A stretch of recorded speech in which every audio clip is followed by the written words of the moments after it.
through all the things I've gone through in my life, I had a lot of downs. How did I keep the faith? It was a couple of reasons. Number one, I know from living that if you quit whatever you're trying to accomplish, if you quit, whatever you were trying to accomplish can never happen. There's not even a remote possibility.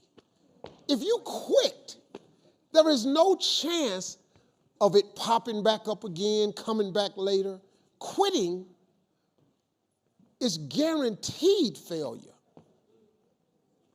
Now, when you're trying, you're going to fail. But quitting, just stopping, that was the number one thing I understood. And then number two, you have to make sure that your dreams, your aspirations and goals are so big that not accomplishing them is not an option. It's just not an option. You have to want something so big that it wakes you up in the middle of the night.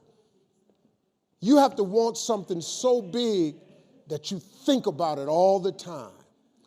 You have to want something so big that it drives you to wake up when you don't want to. It keeps you up at night when you long been sleepy. It makes you show up, do things you wouldn't normally do. It requires extra. If you want to be extraordinary and not ordinary, if you want to be ordinary, live your life. But if you want to be extraordinary, you have to be extra. If you put extra on top of ordinary, that word is extraordinary. It requires an extra effort. If you don't want to do the extra effort, you finna be regular. It's nothing wrong with being regular. A lot of people are happy being regular. I just wasn't. I ain't want to be regular. I ain't want no regular life. I didn't want no regular house. I didn't want no regular car. I didn't want no regular clothes. I didn't want no regular checking account. I just didn't want it. I wanted to have an exceptional home. I wanted to have an exceptional bank account. I wanted to travel exceptional places. Now, if you don't want that, it's perfectly fine. You can be really happy being ordinary. But if something's burning in you, you got to deal with it. If you don't deal with it, you're going to be disappointed, man. See, being regular is cool. There's nothing wrong with it. You get a regular job, regular house, regular car. You get regular money. You have regular hours. You can dress regular. You can just go to the family reunion, take your ass back home. You just travel regular. You go on vacation once a year. That's cool. No problem. You can get you a coach ticket, economy ticket, regular. You want to fly first class? You want to sit in the front of the plane? See, let me tell you something. You know what you ought to do? Save your money and buy a first class ticket. This is how you train yourself to be successful. Save your money, get an upgrade, buy a first class ticket. Because when you sit in first class, you're going to understand something. The seats are wider. You get a choice of meals, chicken, beef, or fish. You get a bowl of warm nuts. They give you a hot towel to wipe your hands. Why do you think when the plane take off, they close the curtain to first class? Because they can't let these regular people, they cannot let you see what the is going on up there. Because you're going to want it back there, but you didn't pay to get it. Hey, what are they doing? They're serving warm nuts. Where's our nuts? Wait a minute. They didn't get charged for the food. Their food was free. They didn't pay for the headsets. They're watching all the movies. Why don't we have that? Because you didn't pay for that.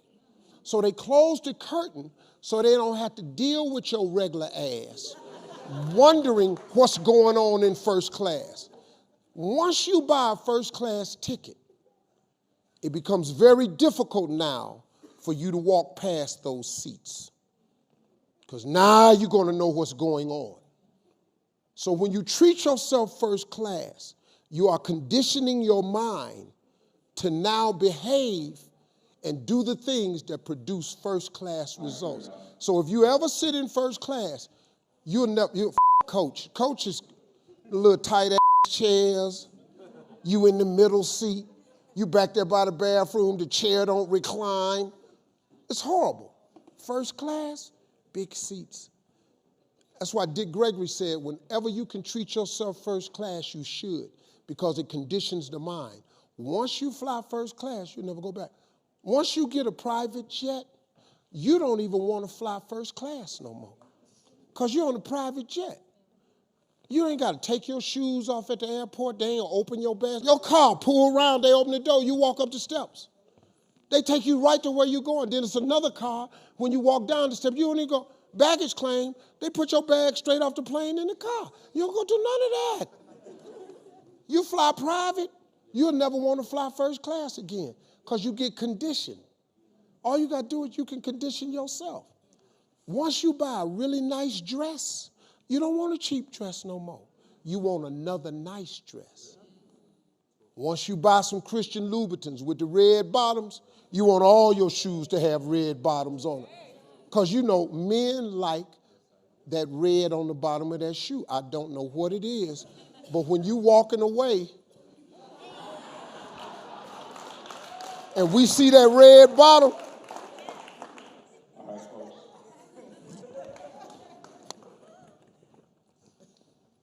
telling you, man, being successful is a mental condition.